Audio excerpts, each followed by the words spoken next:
Hello CA final students, कैसे हैं आप सब। तो dear CA final direct tax के लिए ये वीडियो इंपॉर्टेंट है। अभी आपको पता है रिसेंटली आईसीएआई ने MTP mock test paper issue कर दिया है for CA final direct tax May 2024 and onward exams. इसके पहले कुछ समय पहले आरटीपी आई थी, तो आरटीपी से ना हमें ना पेपर पैटर्न वगैरह समझ में नहीं आ रहा था, क्योंकि ये नहीं पता था कि किस तरीके का पेपर आपका एग्जैक्टली एग्जाम में आ सकता है। तो एमटीपी से थोड़ा सा ज़्यादा बेहतर तरीके से हमें पता चल जाता है कि पेपर का पैटर्न वगैरह क्या रहेगा। तो इस वाले वीडियो में हम आपके साथ चार महत्वपूर्ण बातों की बात करेंगे। सबसे पहले पेपर पैटर्न क्या रहेगा, एमसीक्यूज वर्सेस दी डिस्क्रिप्टिव क्वेश्चंस। दूसरा, कॉम्पोजिशन ऑफ द पेपर क्या होगा। तीसरा, रिपीटेटिव क्वेश्चंस आएंगे या फिर नए क्वेश्चंस आने की एक्सपेक्टेशन है। और चौथा, लेवल ऑफ क्वेश्चंस क्या रहेगा, मीन्स जो अभी जो आपके जो क्वेश्चंस आते हैं वैसे ही क्वेश्चंस एक्सपेक्टेड है या बहुत ज़्यादा जो है वो इंस्टीट्यूट इसमें कुछ चेंज करने वाला है। डियर, स्टार्ट करने से पहले जैसा कि नए सिलेबस में एक्सपेक्टेड था, जैसा कि इंस्टीट्यूट भी कह रहा था कि नए सिलेबस में टैक्स प्लानिंग का एस्पेक्ट ज़्यादा फोकस्ड है। तो अगर आप नया सिलेबस का अगर आप इंस्टीट्यूट ने जो इशू किया था सिलेबस वगैरह, अगर आप उसको अगर आप ध्यान से अगर आप मतलब पढ़ेंगे तो वहाँ पे आईसीआई ने कहा था कि हम इसमें थोड़ा सा टैक्स प्लानिंग का एस्पेक्ट थोड़ा सा ज़्यादा रखेंगे और optimization of tax liability under the default taxation regime versus optional taxation regime और ऑल्टरनेट टैक्सेशन रिजीम, इस पे हमारा फोकस ज़्यादा रहेगा। तो क्या ऐसा सही में एमटीपी या फिर आरटीपी देखकर समझ में आ रहा है?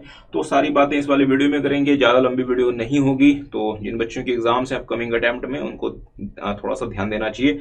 सबसे पहले बात कर लेते हैं पेपर पैटर्न। तो साहब हमें तो कोई नई बात हमारे लिए नहीं है, मतलब डीटी में एमसीक्यूज पहले भी आ रहे थे, 30 मार्क्स के एमसीक्यूज अब भी आएंगे। तो 30 मार्क्स का आपका होगा मल्टीपल चॉइस क्वेश्चंस। अच्छा, अब मल्टीपल चॉइस क्वेश्चंस दो तरह के आते हैं डियर, एक होते हैं केस सिनारियो बेस्ड और दूसरे होते हैं रेगुलर एमसीक्यूज या फिर जो कि केस सिनारियो वाले नहीं होते, इंडिविजुअल एमसीक्यूज जिसको आप बोलते हैं। तो जहां तक एक्सपेक्टेड तो ऐसा था कि सारे के सारे एमसीक्यूज जो 30 मार्क्स के होंगे वो सारे के सारे ही केस वाले एमसीक्यूज होंगे, बट ऐसा नहीं लग रहा इसमें। हाँ, पर 25 मार्क्स के आसपास जो आपके एमसीक्यूज होंगे that are probably going to be the case scenario MCQs, और 4-5 नंबर के जो एमसीक्यूज होंगे वो other than case scenario MCQs भी हो सकते हैं। तो अगर आप एमटीपी का अगर आप पैटर्न देखेंगे तो करीबन 24-25 नंबर के एमसीक्यूज जो होंगे दैट इज एक्सपेक्टेड कि वो केस बेस्ड एमसीक्यूज होंगे, केस वाले एमसीक्यूज होंगे, और बाकी एमसीक्यूज आपके नॉर्मल एमसीक्यूज एक्सपेक्टेड है। केस वाले एमसीक्यूज 2 नंबर के होंगे और जो रेगुलर एमसीक्यूज होंगे वो 1 मार्क के भी हो सकते हैं और वो 2 नंबर के भी हो सकते हैं, ठीक बात है।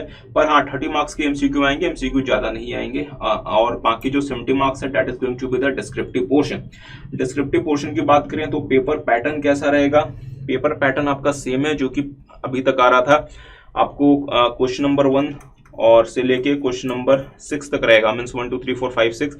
इसमें से question number 1 is going to be the compulsory question of 14 marks, और बाकी 5 में से आपको कोई 4 नंबर करने, मतलब 4 क्वेश्चंस आपको करने। तो इसका मतलब टोटल जो आपका जो रहेगा paper that is going to be of 114 marks, जिसमें से जो एमसीक्यू रहेंगे वो 30 मार्क्स के हैं। एमसीक्यू में कोई ऑप्शन नहीं है, एमसीक्यू में सारे क्वेश्चंस आपके कंपलसरी हैं। डिस्क्रिप्टिव पोर्शन में एक आपका 14 मार्क्स का क्वेश्चन है जिसको आप ऑप्शनल में छोड़ सकते हैं, except question number 1। Question number 1 तो आपको करना ही पड़ेगा, साथ में क्वेश्चन 2 3 4 5 6 में से कोई आपको 4 क्वेश्चन करने। क्वेश्चन नंबर 1 जो आपका कंपल्सरी क्वेश्चन है, ये भी वैसा ही क्वेश्चन है जो कि आज तक आपके एग्जाम में आया है, जो कि मेनली आपका फोकस होता है पीजीबीपी में। तो पीजीबीपी के साथ मैट भी आ सकता है, या अगर कंपनी ने एटीआर ऑप्ट किया तो वहां पे मैट नहीं होगा। और आपको इस तरीके के भी क्वेश्चन आ सकते हैं कि कंपनी के लिए क्या ज्यादा सुटेबल है, कि कंपनी को डिफॉल्ट टैक्सेशन रिजीम में रहना चाहिए या फिर कंपनी को ऑल्टरनेट टैक्सेशन रिजीम में चले जाना चाहिए। इसका आपसे हो सकता है कि कंपैरेटिव आपसे जो एग्जाम में आपके पास क्वेश्चन है। दूसरा बात करते हैं पेपर कॉम्पोजिशन की। तो पेपर कॉम्पोजिशन आपको पता है डियर, आज के पहले मतलब नए सिलेबस के आने के पहले तक आपका जो पेपर कॉम्पोजिशन होता था वो होता था 70 मार्क्स डोमेस्टिक टैक्सेशन और 30 marks international taxation plus NR taxation.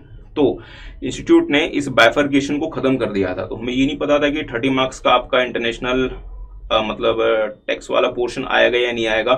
But अगर आप एमटीपी का अगर आप एनालिसिस करते हैं तो नॉन रेजिडेंट टैक्सेशन वाला जो आपका जो पोर्शन है वो आपका 32 मार्क्स के आसपास का है। तो वो सेम ईयर साहब जो पहले आपका आता था 70-30 का प्रोपोर्शन है, वो अभी भी वही हम कह सकते हैं कि मेंटेन्ड है।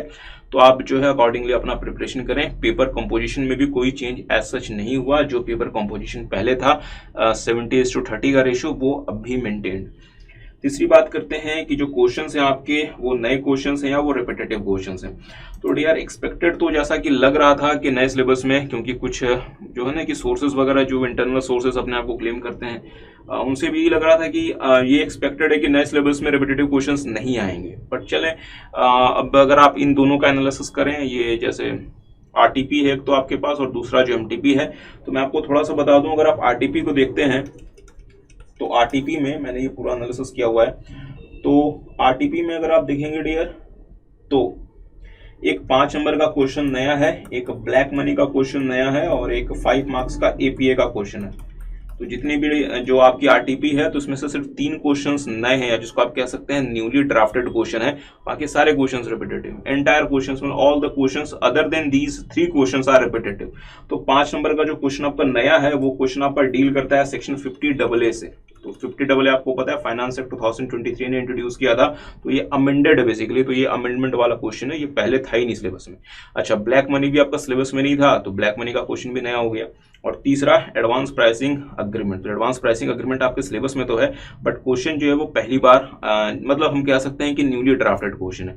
तो आप देख लें आरटीपी में 3 ही क्वेश्चन नए हैं, बाकी सारे क्वेश्चंस रिपीटेटिव हैं। और ये 3 क्वेश्चंस में भी एक सेक्शन 50AA जो कि अमेंडमेंट वाला है, ब्लैक मनी लॉ जो कि नया इंट्रोड्यूस हुआ, और एक आपका है एपीए का नया क्वेश्चन। आरटीपी से ज्यादा अच्छा सोर्स होता है एमटीपी। तो अगर मैं एमटीपी की भी बात करूं तो एमटीपी में भी आपका एक क्वेश्चन है 6 मार्क्स का, जो हम कह सकते हैं न्यूली ड्राफ्टेड। ये डील करता है सेक्शन 911 और एक्सप्लेनेशन 5 एंड एक्सप्लेनेशन 6। मतलब ये हुआ कि अगर आप इनडायरेक्टली अगर आप इंडिया के एसेट्स वगैरह को ट्रांसफर करते हैं तो आपका टैक्स लायबिलिटी क्या होगा। तो that seems to be a newly drafted question. दूसरा जो नया क्वेश्चन जो समझ में आता है वो आता है केस लॉस क्वेश्चन। तो एग्जाम में जो केस लॉस के जो आपके क्वेश्चन आते हैं 12 मार्क्स के, तो वो आपके नए ड्राफ्टेड क्वेश्चन ही होते हैं यूजुअली। और तीसरे जो आपके जो इसमें जो नया क्वेश्चन जो नया ड्राफ्टेड क्वेश्चन है वो 6 मार्क्स का, वो डील करता है tax audit and ethical compliances. तो 911 आपके सिलेबस में पहले से है, उसका क्वेश्चन नया ड्राफ्ट किया है इन्होंने एमटीपी के लिए।